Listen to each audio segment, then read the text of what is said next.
Hi, and welcome to Studio SN. My name is Sara Naumann, and today we're going to do stamping and heat embossing for Christmas cards. The focus of my Christmas card is this pretty embossed focal, which is then colored with Spectrum Noir alcohol ink pens. Heat embossing is such a classic technique, and it is so easy to do and has such a great design impact on your cards. So let's take a look at how to do this. So first, I'm going to start with a piece of white cardstock, and I'm working with the Neenah Classic Crest white cardstock, and this is important for a couple of reasons. First, it is perfect for using with alcohol ink pens. The pens will not bleed, they will not feather with this paper, so that's going to be really important. Also, it is completely smooth. It's just the smoothest paper that I've worked with, and that will also make it easier for our heat embossing. So Neenah Classic Crest cardstock or something similar will be really handy. Then I can go ahead and ink up my stamp and start embossing. Now the stamp that I'm working with is from IndigoBlu, and this is the Snowflake Lace, this big beautiful design here, all one piece. So what I'm going to do is make sure that I have all of my things handy. I need to have a watermark embossing pad. I'm using my Versamark, as well as my embossing powder. This is from Wow, the Metalline Violet Regular. Beautiful, beautiful violet color here. So I need to have all of these things on hand, plus a piece of paper for my embossing. So this is just scrap paper. It's been folded in half. Okay, so I'm going to take my stamp, and you can see it's just up onto a clear block, and I'll go ahead and ink it up using my Versamark. Ink this up really thoroughly. It's a clear embossing pad, so it might be a little bit tricky to see, so you might need to sort of tilt it a little bit so that you can see the sheen on there. I think you can see it right there. Very quickly, turn this around and go ahead and stamp. Now, when you're stamping with something like this, so one large image, you want to make sure you're not rocking it. I usually stand to stamp, but I have to sit for this, so really want to make sure that I get nice, even pressure. And then lift this off. I know you can't see anything, it doesn't look very impressive. I'm going to put this into my folded paper, take my embossing powder quickly, working very quickly, and sprinkle it all on. You can be very liberal with your application because nothing goes to waste. And then I'm just going to tap this off, and I've got my beautifully colored snowflakes on here.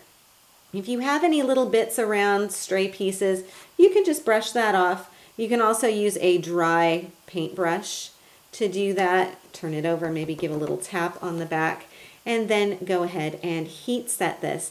Now the other thing you can do, of course, is just use your paper to funnel the rest of your embossing powder back into your jar. I'm going to leave it in here for now though, because I want to show you something else. So we're going to say that I've gone ahead and heat embossed my piece. So you can see here, it's got this beautiful raised design on here. It's really tactile, and it's a lovely color as well. The second step I'm going to do is give a little bit of embossed edge around all four sides.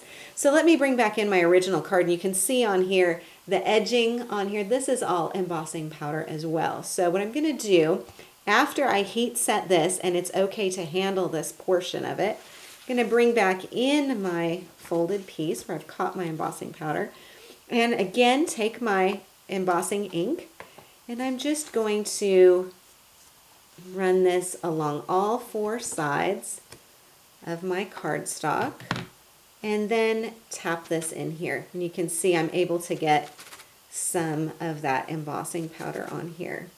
And tap it off. It doesn't have to be perfect. It looks kind of nice if it's a little bit scuffy. And you can see that I've got this beautiful edging on here. If I've gotten too much, of course, I can just come in with my brush and remove a little bit of it, tap it off, and then go ahead and heat set this as well. Now, it really is important. I do suggest that you heat emboss this area first so that you have something to hold on to when you're tapping into your embossing powder. So then you just go ahead and heat set this as well, and then we can get to coloring. So let me move all of these pieces aside and bring in one that I have already done. So let me bring this guy in here. You can see the edging on here and how beautiful this looks all together. Then I can go ahead and color with my Spectrum Noir pens. So these are from Crafter's Companion, the Spectrum Noir, And these are, if you've not worked with them before, they're really nice alcohol-based pens. And they each have a fine tip as well as a chisel tip. And the fine tip is indicated by the gray bands on here. So the two colors I'm working with are BT4 and TB3. So you can see those lovely colors on there. So this is the chisel tip. You can see that, as well as the fine tip on the other end. And for this, we're going to use the fine tip. And I'm just going to come in here and let the embossing sort of guide my pen as I color in a couple of these snowflakes. Now you could leave this design just heat embossed without the pen coloring. I think it really adds a nice bit of color and variety to the design. So whichever choice you go with, I really like having the pen work on there. But you can see it just adds a nice little pop of color.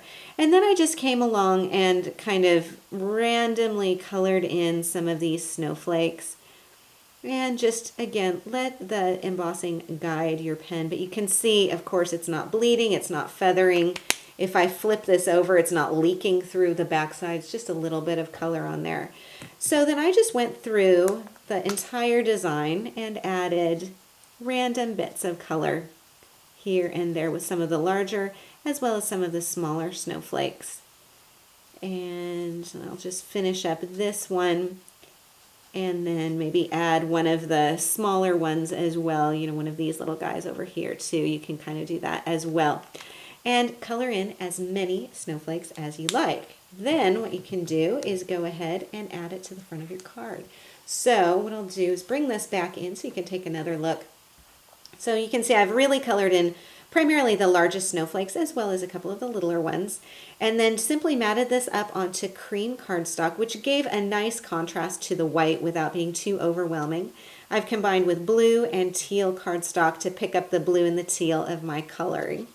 Wrapped with some teal ribbon and a little bow on here. And I think as I'm tilting this, you can see the shine of that Medellin purple embossing powder and just how lovely this is.